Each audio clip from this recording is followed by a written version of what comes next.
إن الحمد لله نحمده ونستعينه ونستغفره ونعوذ بالله تعالى من شرور أنفسنا ومن سيئات أعمالنا.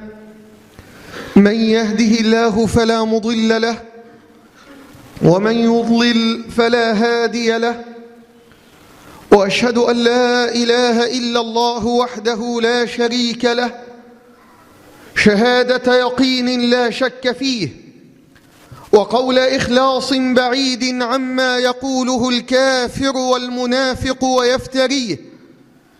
وأشهد أن سيدنا محمدًا عبد الله ورسوله وصفيه من خلقه وخليله، فاللهم صل وسلم وزد وبارك عليه وعلى كل من اهتدى بهديه واستنى بسنته واتبع نهجه وقتفى أثره إلى يوم الدين فقد فاز، ومن يطع الله ورسوله فقد فاز فوزا عظيما. أما بعد، فإن أصدق الحديث كتاب الله تعالى، وخير الهدي هدي محمد صلى الله عليه وسلم، وشر الأمور محدثاتها، وكل محدثة بدعة، وكل بدعة ضلالة، وكل ضلالة في النار. أما بعد، فأحبتي في الله، الطريق إلى حب الله عز وجل، هذا هو عنوان لقائي مع حضراتكم في هذا اليوم العظيم الميمون المبارك. إخوة الإيمان، بداية، ما المراد بالمحبة؟ والجواب: المحبة لا توصف، وإنما يعلم حقيقتها من ذاقها وشعر بحلاوتها فأنس بقرب ربه فصفى قلبه وزكت نفسه. قال عنها العلامة ابن القيم رحمه الله: تلك هي الغاية التي رفع لها المخلصون رؤوسهم، وهي المنزلة التي فيها تنافس المتنافسون، وإليها شخص العاملون، وإلى عملها شمر السابقون، وعليها تفانى المحبون، وبروح نسيمها تروح العابدون، فهي قوت القلوب وغذاء الأرواح وقرة العيون، وهي الحياة التي من حرمها فهو في جملة الأموات، والنور الذي من فقده فهو في بحار الظلمات، والشفاء الذي من عدمه حلت بقلبه جميع الأسقام، واللذة التي من لم يظفر بها فعيشه كله هموم وآلام.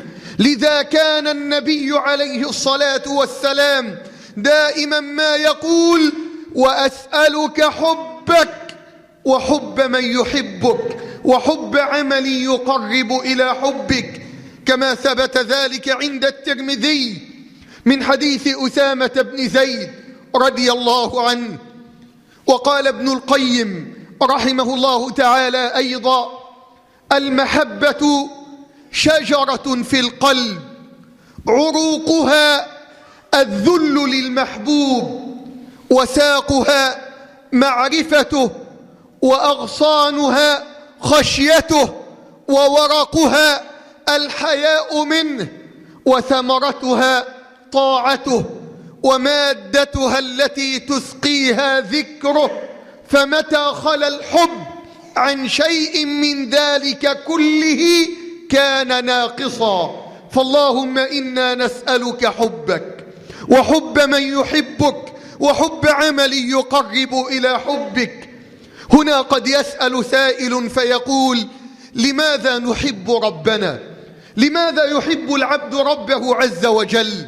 والجواب: أولا، حتى نكون في الجنة مع نبينا صلى الله عليه وسلم، كما في الصحيحين من حديث أنس رضي الله عنه أن أعرابيا قال للنبي عليه الصلاة والسلام: متى الساعة؟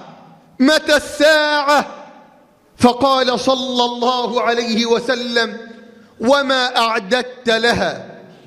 فاستكان الرجل كما في رواية مسلم، ثم قال: ما أعددت لها كبير صلاة ولا صيام ولا صدقة، ولكني أحب الله ورسوله.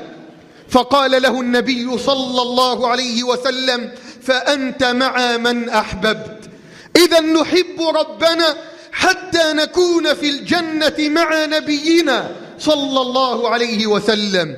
ثانيا، نحب ربنا حتى نذوق حلاوة الإيمان، كما في صحيح مسلم من حديث أنس رضي الله عنه أن النبي صلى الله عليه وسلم قال: ثلاث من كن فيه وجد بهن حلاوة الإيمان: من كان الله ورسوله أحب إليه مما سواهما، وأن يحب المرء لا يحبه إلا لله، وأن يكره أن يعود في الكفر بعد أن أنقذه الله منه، كما يكره أن يقذف في النار، نسأل الله العافية. فالشاهد هنا أن النبي صلى الله عليه وسلم بين أننا نحب ربنا حتى نذوق حلاوة الإيمان: من كان الله ورسوله أحب إليه مما سواهما. فالإجابة على هذا السؤال: نحب ربنا حتى نكون في الجنة مع نبينا صلى الله عليه وسلم. ثانيا، حتى نذوق حلاوة الإيمان. طب هنا قد يسأل سائل فيقول: وما الوسائل التي تعين العبد إلى حب الله عز وجل؟ كلنا يريد محبة الله. ما الوسائل التي تعيننا على محبة الله؟ الجواب: قال العلماء: أولا الدعاء، بأن تقف بقلب منكسر صادق بين يدي الله عز وجل تسأله أن يرزقك حبه، فإنك لن تستطيع أن يكون لك قلب محب إلا إذا أذن الله لك في ذلك. قال تعالى: من يهدي الله فهو المهتد.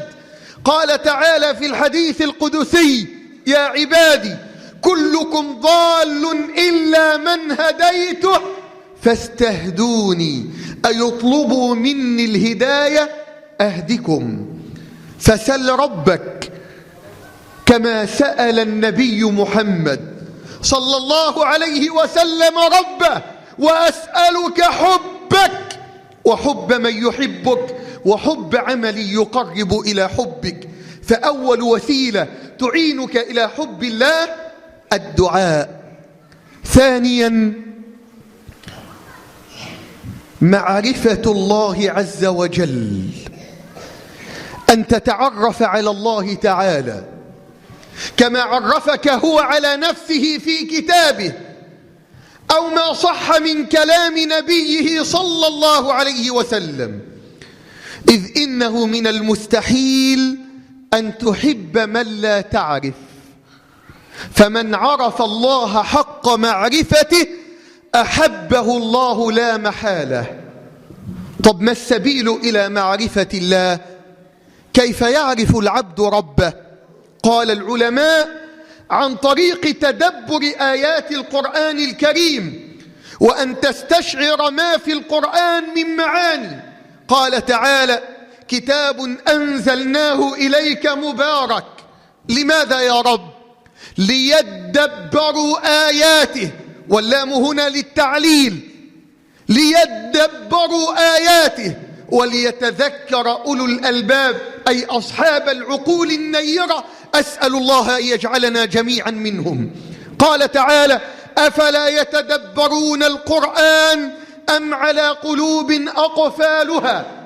قال أبو عبد الرحمن السلمي رحمه الله: حدثنا الذين كانوا يقرؤوننا القرآن كعثمان بن عفان وابن مسعود وغيرهما من صحابة النبي صلى الله عليه وسلم أنهم كانوا إذا تعلموا 10 آيات من النبي عليه الصلاة والسلام لم يجاوزوها، أي لم يتجاوزوها حتى يتعلموا ما فيها من العلم والعمل.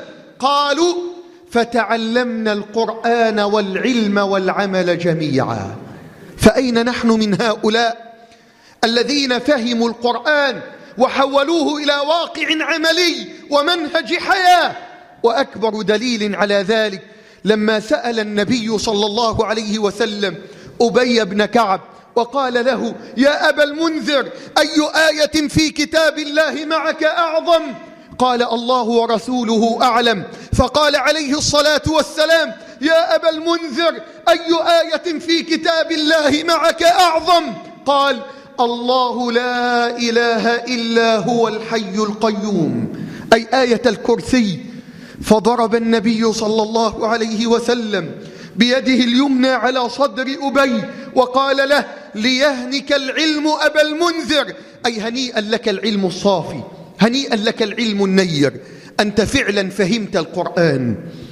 لذا اختار الله جل وعلا أبي من بين عموم الصحابة ليقرأ عليه رسول الله صلى الله عليه وسلم سورة البينة. قال صلى الله عليه وسلم: إن الله أمرني أن أقرأ عليك. لم يكن الذين كفروا من أهل الكتاب والمشركين منفكين حتى تأتيهم البينة. فقال أبي في ذهول: وسماني لك، أي رب العالمين قال لك يا رسول الله اقرأ سورة البينة على أبي بن كعب. قال: نعم. قال: نعم.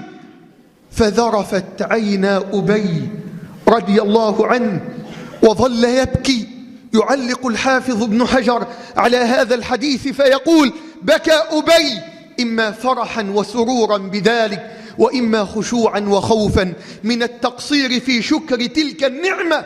إنها نعمة عظيمة أن الله اختاره من بين الصحابة ليقرأ عليه رسول الله صلى الله عليه وسلم سورة البينة.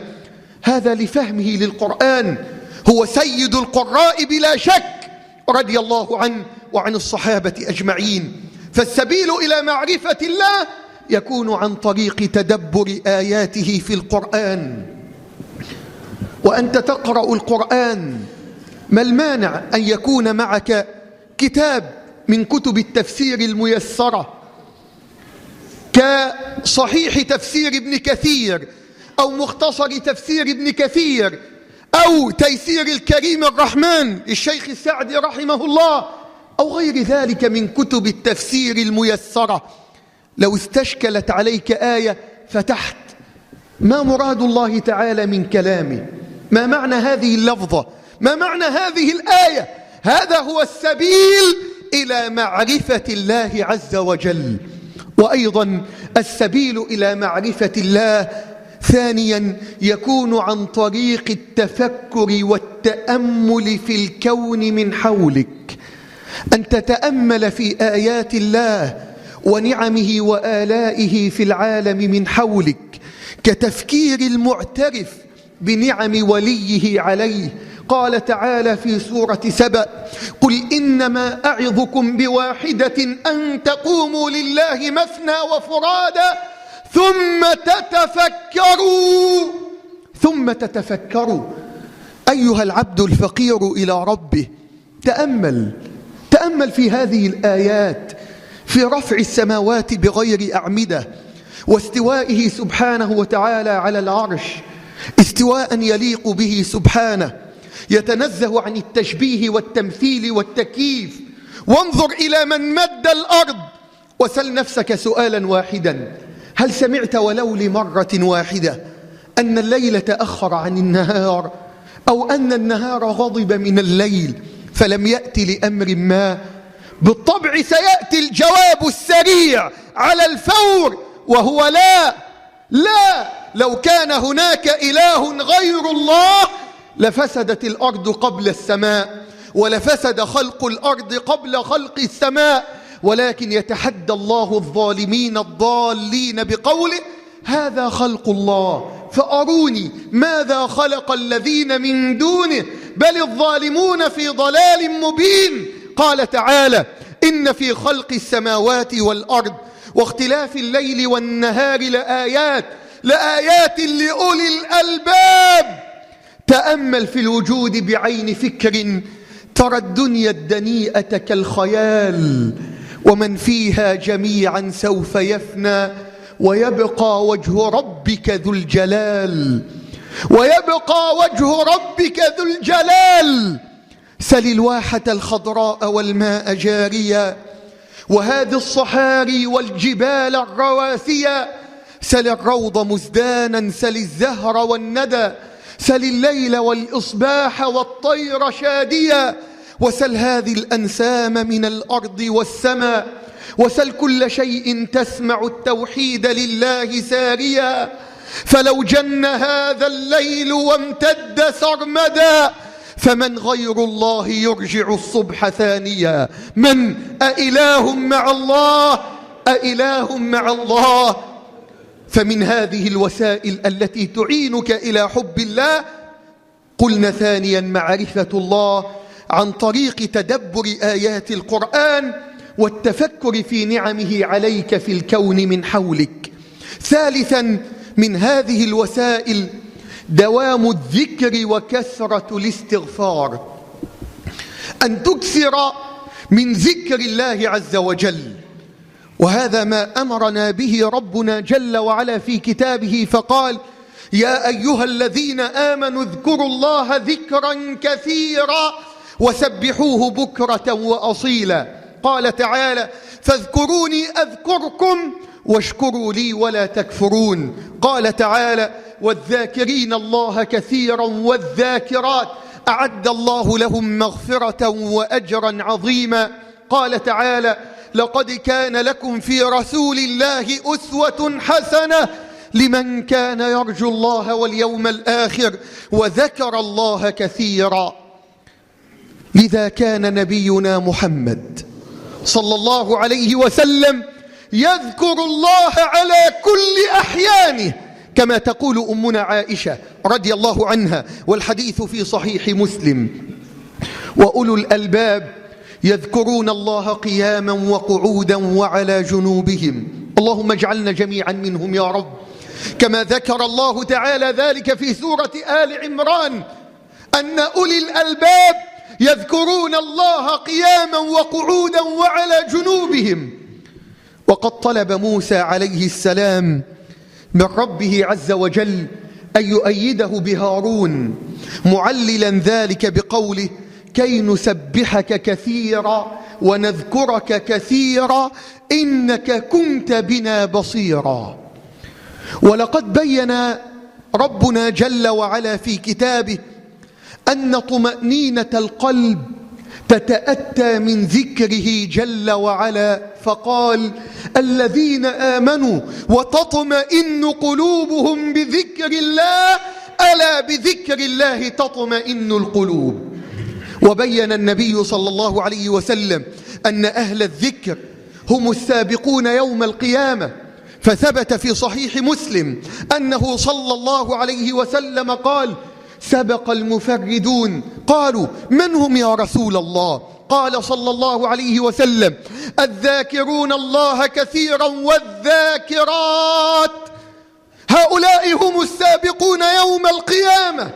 وأيضا بين عليه الصلاة والسلام أن رطوبة اللسان تتأتى من ذكر الواحد الديان، فقال عليه الصلاة والسلام كما في مسند أحمد وغيره: لا يزال لسانك رطبا من ذكر الله عز وجل.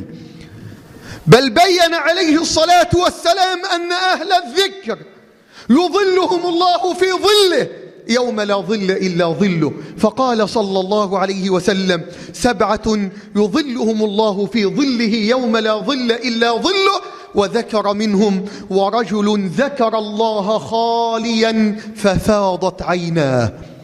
ومجالس الذكر تحفها الملائكة، تغشاها الرحمة، تغشاها الرحمة، تتنزل عليها السكينة، يذكر الله أهلها في من عنده، بل من جالس الذاكرين غفر له معهم وإن كان من الخاطئين. قال النبي الأمين عليه أفضل الصلاة والتسليم: هم القوم لا يشقى بهم جليسهم. والحديث في الصحيحين. فإياك أخي الحبيب أن تغفل عن ذكر الله عز وجل. لم يرخص لأحد قط في ترك ذكر الله تعالى، لأنه لو رخص لأحد في ترك ذكر الله عز وجل لرخص لزكريا عليه السلام لما طلب من الله الولد، قال: رب هب لي من لدنك ذرية طيبة إنك سميع الدعاء. فنادته الملائكة وهو قائم يصلي في المحراب: أن الله يبشرك بيحيى مصدقا بكلمة من الله وسيدا وحصورا ونبيا من الصالحين. قال: رب أنى يكون لي غلام وقد بلغني الكبر وامرأتي عاقر. قال: كذلك الله يفعل ما يشاء. قال: رب اجعل لي آية، أي علامة على أنها حامل. قال: آيتك ألا تكلم الناس 3 أيام إلا رمزا. هذه هي العلامة، لن تكلم الناس لمدة 3 أيام إلا رمزا، أي بالإشارة أو بالإيماء أن تومئ برأسك، أما الكلام فلا. ثم قال بعدها: واذكر ربك كثيرا وسبح بالعشي والإبكار. حتى وهو ممنوع من الكلام يؤمر بذكر الواحد الديان سبحانه وتعالى. نعم، إن لم تستطع أن تذكر ربك بلسانك فبقلبك، وهذا أضعف الإيمان. أيضا لو رخص لأحد في ترك ذكر الله عز وجل لرخص للرجل يكون في الحرب وهو في أرض الجهاد في ميدان المعركة يحمل السلاح ويواجه العدو، شغل بسلاحه وعدوه، ويأمره الله تعالى بذكره: يا أيها الذين آمنوا إذا لقيتم فئة فاثبتوا واذكروا الله كثيرا لعلكم تفلحون. حتى وهو مشغول بعدوه يؤمر بذكر الله. نعم، فإياك أن تغفل عن ذكر الله تعالى، فهذه وسيلة من الوسائل التي تعينك إلى حب الله، دوام الذكر وكثرة الاستغفار.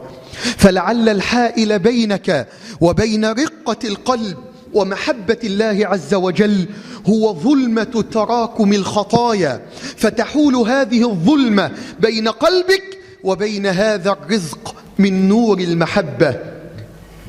لذا فإن كثرة الاستغفار تبدد ظلمات هذه الذنوب وتجعل القلب وعاء طاهرا مستحقا لهذا الرزق. قال الله تعالى: فقلت استغفروا ربكم إنه كان غفارا يرسل السماء عليكم مدرارا ويمددكم بأموال وبنين ويجعل لكم جنات ويجعل لكم أنهارا ما لكم لا ترجون لله وقارا وقد خلقكم أطوارا.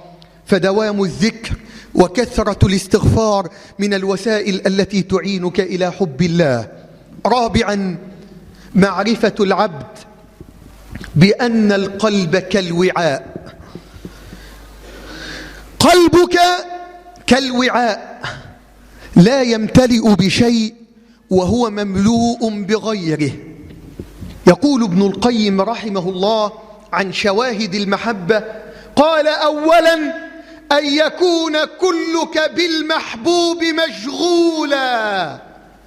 ومعنى هذا أن انشغال القلب بمحبة غير الله من مال أو جاه أو زوج أو ولد، كل ذلك يتعارض مع صفاء القلب وانشغاله بمحبوبه الأعلى وهو الله سبحانه وتعالى. قال جل وعلا: لا تجد قوما يؤمنون بالله واليوم الآخر يوادون من حاد الله ورسوله ولو كانوا آباءهم. إذا كانت المحبة لله وفي الله فهي محمودة ولها أفضالها، إذ إنها مستمدة من محبة المرء لله. يعني لو قال قائل قلبي فيه حب لبعض الناس كحب الصالحين والمتقين، أحب هؤلاء، هل هذه المحبة تتعارض مع محبتي لله؟ الجواب لا، لا تتعارض. لماذا؟ لأن هذه محبة في الله ولله، هذه المحبة مستمدة من محبة المرء لله. قال تعالى: الأخلاء يومئذ بعضهم لبعض عدو إلا المتقين يا عباد لا خوف عليكم اليوم ولا أنتم تحزنون. وقال النبي صلى الله عليه وسلم: إن الله عز وجل يقول يوم القيامة: أين المتحابون بجلالي؟ اليوم أظلهم في ظلي يوم لا ظل إلا ظلي. والحديث في الصحيحين من حديث أبي هريرة رضي الله عنه. فأول شاهد من شواهد المحبة أن يكون كلك بالمحبوب مشغولا. ثانيا، سقوط كل محبة من القلب سوى محبة الله عز وجل، إلا إذا كانت محبتك لشخص في الله ولله كما قلنا. ثالثا، قال ابن القيم رحمه الله: أن تهب كلك لمن أحببت فلا يبقى لك منك شيء، أي أن يعلم المرء أنه ملك حبيبه، إذا أمره أجاب، إذا نهاه انتهى، حتى لو تعارض ذلك مع هواه. ويكون ذلك بأن يوقن العبد بأن محبوبه الأعلى وهو الله هو أعلم بنفسه منه وأرحم بعبده من رحمة الوالدة الحنون بولدها، فيمتثل حينئذ لربه مطيعا فتتنزل عليه الرحمة والبركة من السماء. قال تعالى: ومن الناس من يشري نفسه ابتغاء مرضات الله والله رؤوف بالعباد. ومعنى يشري أن يبيع، من يبيع نفسه لله عز وجل. والشاهد من هذه الآية أن العبد إذا وهب نفسه لله وباعها ابتغاء مرضات الله كان الله رؤوفا رحيما فأعزه واجتباه. قال تعالى: إن الله اشترى من المؤمنين أنفسهم وأموالهم. ما المقابل يا رب؟ بأن لهم الجنة، يقاتلون في سبيل الله فيقتلون ويقتلون وعدا عليه حقا في التوراة والإنجيل والقرآن، ومن أوفى بعهده من الله فاستبشروا ببيعكم الذي بايعتم به وذلك هو الفوز العظيم. فلا بد أن تعلم أن القلب كالوعاء لا يمتلئ بشيء وهو مملوء بغيره. إذا امتلأ قلبك بمحبة الساقطين، بمحبة التافهين، مستحيل أن تكون محبا لله. لا يجتمعان. ما جعل الله لرجل من قلبين في جوفه. فمن الوسائل التي تعينك على محبة الله أن تفرغ قلبك لحب الله ولحب أهل الصلاح وأهل التقى. أسأل الله أن يجعلنا جميعا منهم. خامسا، من الوسائل التي تعينك إلى حب الله عز وجل أن تجالس المحبين الصادقين وتلتقط أطايب ثمرات كلامهم كما نصح بذلك أهل العلم.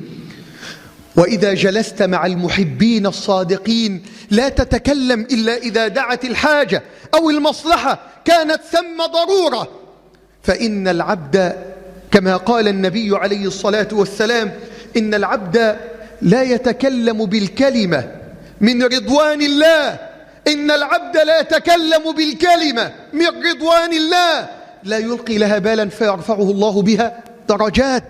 وإن العبد لا يتكلم بالكلمة من سخط الله لا يلقي لها بالا يهوي بها في جهنم، وفي رواية يهوي بها في النار أبعد ما بين المشرق والمغرب، نسأل الله العافية.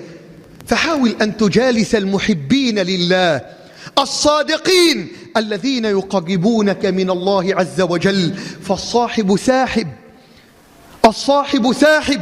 ولقد قال صلى الله عليه وسلم: مثل الجليس الصالح والجليس السوء كحامل المسك ونافخ الكير، كما بين عليه الصلاة والسلام: هذا كحامل المسك وهذا كنافخ الكير. فلا بد أن تقترب من الذي يحمل المسك، الذي يحببك في بيوت الله، الذي يقربك من الله عز وجل. طب هنا قد يسأل سائل فيقول: بعد أن تعرفنا على معنى المحبة ولماذا نحب ربنا وعلى الوسائل التي تعين العبد إلى حب الله عز وجل، طب هل هناك كلمات يحبها الله تعالى حتى نكثر منها؟ الجواب نعم، هناك كلمات يحبها الله عز وجل، منها مثلا كما في صحيح مسلم أن النبي صلى الله عليه وسلم قال: كلمتان خفيفتان على اللسان ثقيلتان في الميزان حبيبتان إلى الرحمن سبحان الله وبحمده سبحان الله العظيم. هل هناك صعوبة أن تكثر من هذه الكلمات التي يحبها الله عز وجل؟ وأيضا ثبت في صحيح مسلم أن النبي صلى الله عليه وسلم قال: أحب الكلام إلى الله أربع: سبحان الله والحمد لله ولا إله إلا الله والله أكبر، لا يضرك بأيهن بدأت. إذا بدأت بالتحميد لا حرج، بالتسبيح لا حرج، بالتهليل لا حرج، بالتكبير لا حرج، المهم أن تكثر من هذه الكلمات الأربع التي يحبها الله: سبحان الله والحمد لله ولا إله إلا الله والله أكبر. طب لو سأل سائل فقال: هل هناك صفات يحبها الله عز وجل؟ فالجواب نعم. من هذه الصفات أولا الحلم والأناة، كما في صحيح مسلم أن النبي صلى الله عليه وسلم قال لأشج بن عبد القيس: إن فيك خصلتين يحبهما الله: الحلم والأناة. والحلم هو العقل اللبيب، والأناة التثبت وعدم العجلة. ثانيا الرفق، من الصفات التي يحبها الله الرفق، كما في الصحيحين من حديث أم المؤمنين عائشة رضي الله عنها قالت: دخل على النبي صلى الله عليه وسلم رهط من اليهود فقالوا: السام عليكم، أي الموت لكم. فقالت أمنا عائشة رضي الله عنها: وعليكم السام واللعنة. فقال لها صلى الله عليه وسلم: مهلا يا عائشة، إن الله يحب الرفق في الأمر كله. قالت: أولم تسمع؟ قال صلى الله عليه وسلم: قلت وعليكم، أما أن تقولي وعليكم السام واللعنة ما ينبغي يا عائشة، إن الله يحب الرفق في الأمر كله. فمن الصفات التي يحبها الله الرفق، وكما قال صلى الله عليه وسلم: إن الرفق لا يكون في شيء إلا زانه، أي زينه وجمله، ولا ينزع من شيء إلا شانه، أي وبخه وقبحه. ثالثا من الصفات التي يحبها الله الجمال، كما في صحيح مسلم من حديث ابن مسعود رضي الله عنه قال: قال النبي صلى الله عليه وسلم: لا يدخل الجنة من كان في قلبه مثقال ذرة من كبر، نسأل الله العافية. فقال رجل: يا رسول الله صلى الله عليه وسلم، إن الرجل يحب أن يكون ثوبه حسنا ونعله حسنا. فقال عليه الصلاة والسلام: إن الله جميل يحب الجمال. الجمال شيء والكبر شيء آخر. إن الله جميل يحب الجمال، والكبر بطر الحق، أي دفع الحق وإنكار الحق، وغمط الناس، أي التعالي على الناس واحتقار الناس، نسأل الله العافية. يبقى من الصفات التي يحبها الله الجمال. رابعا من هذه الصفات الوتر، كما في الصحيحين من حديث أبي هريرة رضي الله عنه أن النبي صلى الله عليه وسلم قال: لله 99 اسما 100 إلا واحدا من حفظها دخل الجنة، وهو وتر يحب الوتر. فمن الصفات التي يحبها الله صفة الوتر. خامسا من هذه الصفات الحياء والستر، كما ثبت أن النبي صلى الله عليه وسلم كما ثبت في سنن النسائي أن النبي صلى الله عليه وسلم رأى رجلا يغتسل بالبراز، أي في الفضاء الواسع بفتح الباء، فوجده يغتسل عريانا، فصعد النبي صلى الله عليه وسلم المنبر فحمد الله وأثنى عليه وقال: أيها الناس، إن الله عز وجل حليم حيي ستير يحب الحياء والستر، فإذا اغتسل أحدكم فليستتر. الشاهد هنا أن من الصفات التي يحبها الله الحياء والستر. طب هنا قد يسأل سائل فيقول: ما الأقوام الذين يحبهم الله عز وجل؟ الجواب: أولا أهل الاتباع، كما قال الله تعالى: قل إن كنتم تحبون الله فاتبعوني يحببكم الله ويغفر لكم ذنوبكم والله غفور رحيم. ثانيا أهل التوبة والتطهر، قال تعالى: إن الله يحب التوابين ويحب المتطهرين. ثالثا أهل العدل، قال تعالى: إن الله يحب المقسطين. رابعا أهل الصبر، قال تعالى: إن الله يحب الصابرين. خامسا أهل التوكل، قال تعالى: إن الله يحب المتوكلين. سادسا أهل الإحسان، قال تعالى: إن الله يحب المحسنين. سابعا أهل التقى، قال تعالى: إن الله يحب المتقين. ثامنا الذين يقاتلون في سبيل الله، قال تعالى: إن الله يحب الذين يقاتلون في سبيله صفا كأنهم بنيان مرصوص. هؤلاء هم الذين ذكرهم الله تعالى في كتابه، أقوام يحبهم الله عز وجل. وأما في سنة نبينا عليه الصلاة والسلام فمن هؤلاء الذين يحبون لقاء الله، كما قال صلى الله عليه وسلم: من أحب لقاء الله أحب الله لقاءه، ومن كره لقاء الله كره الله لقاءه. أيضا ورد في السنة عن هؤلاء الأقوام الذين يحبهم الله تعالى أهل الابتلاءات والمحن والشدائد والفتن، كما في سنن الترمذي أن الحبيب النبي صلى الله عليه وسلم قال: إن عظم الجزاء مع عظم البلاء، وإن الله تعالى إذا أحب عبدا ابتلاه، وإن الله تعالى إذا أحب عبدا ابتلاه، فمن رضي فله الرضا ومن سخط فله السخط والعياذ بالله.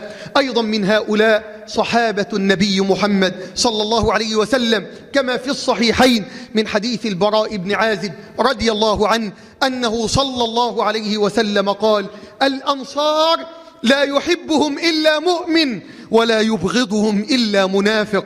والأنصار من صحابة النبي المختار عليه الصلاة والسلام. قال تعالى: والسابقون الأولون من المهاجرين والأنصار والذين اتبعوهم بإحسان رضي الله عنهم ورضوا عنه وأعد لهم جنات تجري تحتها الأنهار خالدين فيها أبدا، ذلك الفوز العظيم.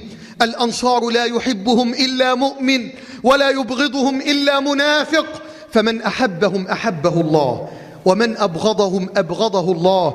الذي يحب الصحابة يحبه الله، والذي يبغض الصحابة يبغضه الله. ولقد قال صلى الله عليه وسلم: آية الإيمان أي علامة الإيمان حب الأنصار أي حب الصحابة، وآية النفاق بغض الأنصار أي بغض الصحابة رضي الله عنهم. أيضا من هؤلاء الأقوام آل بيت النبي محمد صلى الله عليه وسلم. قال عليه الصلاة والسلام عن الحسن والحسين رضي الله عنهما: هذان ابنا ابنتي، اللهم إني أحبهما فأحبهما وأحب من يحبهما أيضا من هؤلاء الأقوام أولياء الله عز وجل، لقوله تعالى في الحديث القدسي كما عند البخاري: من عادى لي وليا فقد آذنته بالحرب وما تقرب إلي عبدي بشيء أحب إلي مما افترضته عليه، ولا يزال عبدي يتقرب إلي بالنوافل حتى أحبه، فإذا أحببته كنت سمعه الذي يسمع به، وبصره الذي يبصر به، ويده التي يبطش بها، ورجله التي يمشي بها.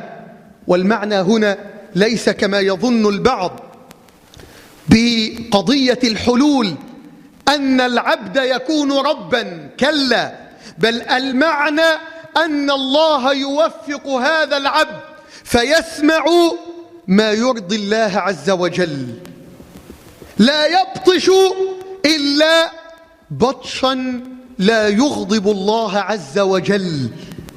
فيقول الله تعالى، لأن البعض يزيد هذه الزيادة وهي ليست من الحديث حتى يقول للشيء كن فيكون، هذه زيادة موضوعة وضعها البعض ليبين عقيدة الحلول، أن العبد يكون ربا وأن الرب يكون عبدا، وهذا خطأ فادح وشرك بالله عز وجل.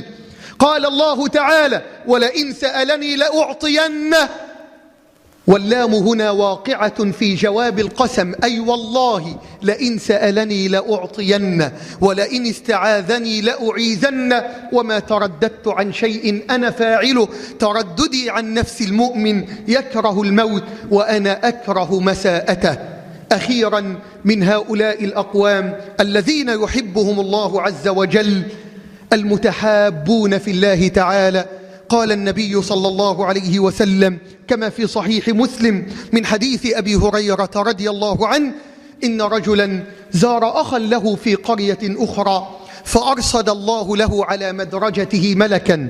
أرصده أي أقعده يرقبه، قعد يراقبه في ذهابه وإيابه، فأرصد الله له على مدرجته، والمدرجة هي الطريق، لأن الناس يدرجون عليها أي يسيرون على الطرق. فأرصد الله له على مدرجته ملكا، فلما أتى عليه قال: أين تريد؟ قال: أريد أخا لي في هذه القرية. قال: هل لك عليه من نعمة تربها، أي تقوم إليه تنهض إليه بسبب ذلك؟ هل هناك مصلحة لهذه الزيارة؟ قال: لا، غير أني أحببته في الله. قال: فإني رسول الله إليك بأن الله قد أحبك كما أحببته فيه. فمن هؤلاء الأقوام المتحابون في الله عز وجل. وأقول قولي هذا وأستغفر الله العظيم لي ولكم. الحمد لله وكفى، وصلاة وسلاما على الهادي البشير المصطفى، صلاة وسلاما دائمين متلازمين إلى يوم الدين.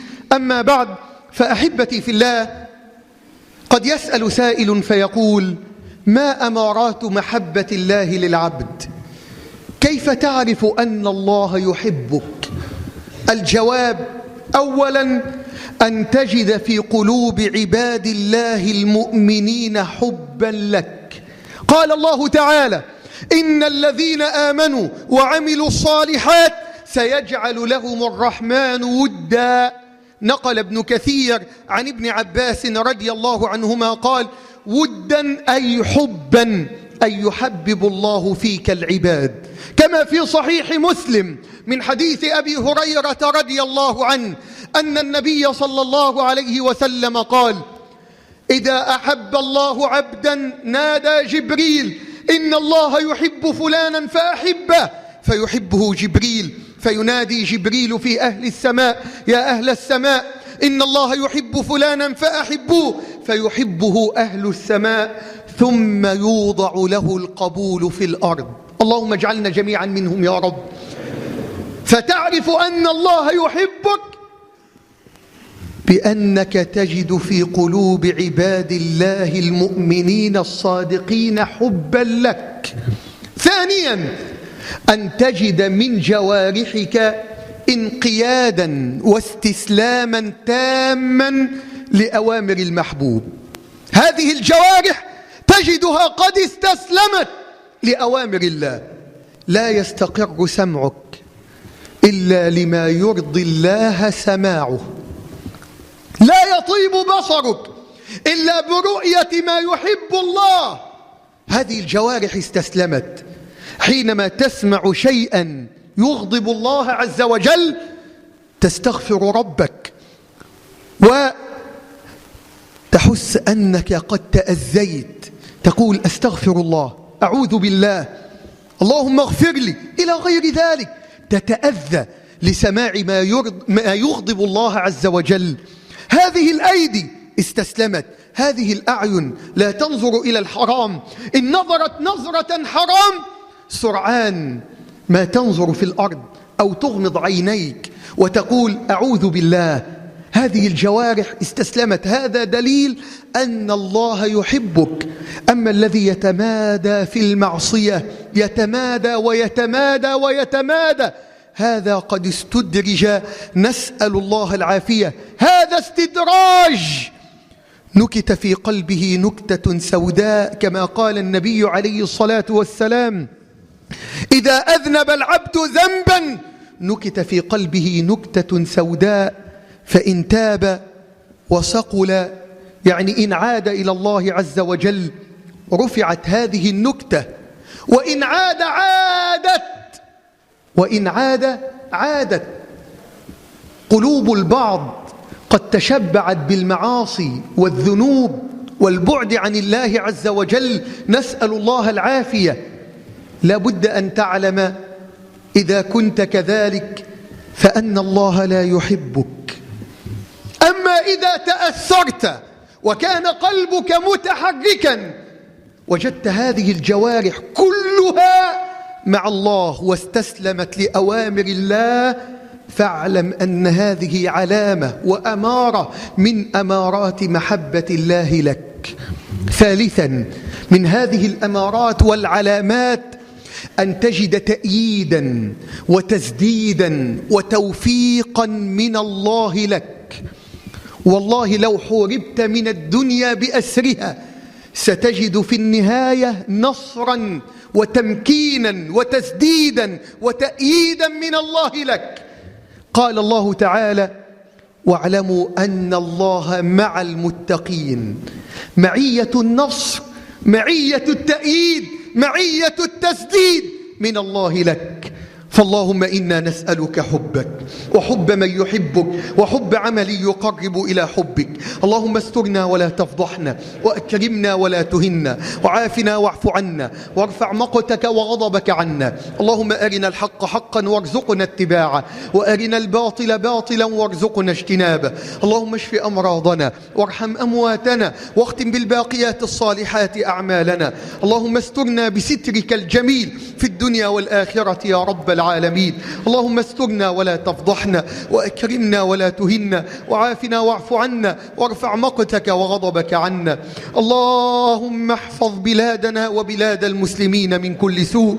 اللهم ارفع عن مصر الغلاء والوباء والفتن والمحن والزلازل والبلايا يا رب العالمين. اللهم اجعلها بلدا آمنا مطمئنا سخاء رخاء، وسائر بلاد المسلمين. اللهم من أراد بمصر خيرا فوفقه لكل خير، ومن أراد بمصر سوءا فشل أركانه، ومن أراد بمصر سوءا فاجعل كيده في نحره، واجعل تدبيره تدميرا، واجعل الدائرة عليه يا رب العالمين.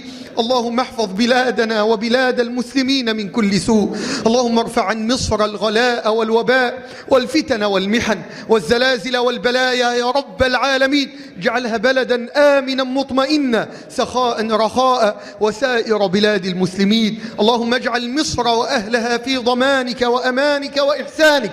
اللهم اجعل لأهل مصر من كل ضيق مخرجا، ومن كل هم عافية، ومن كل هم عافية. اللهم إنا نسألك بأسمائك الحسنى وصفاتك العلى أن تنصر الإسلام وتعز المسلمين. اللهم انصر الإسلام وأعز المسلمين، وأعلي بفضلك كلمتي الحق والدين، وأعلي بفضلك كلمتي الحق والدين. اللهم انصر إخواننا المستضعفين في فلسطين وفي سوريا وفي العراق وفي بورما وفي ليبيا وفي اليمن وفي مالي وفي كل مكان يا رب العالمين. انصر دينك وعز أوليائك، انصر دينك وعز أوليائك.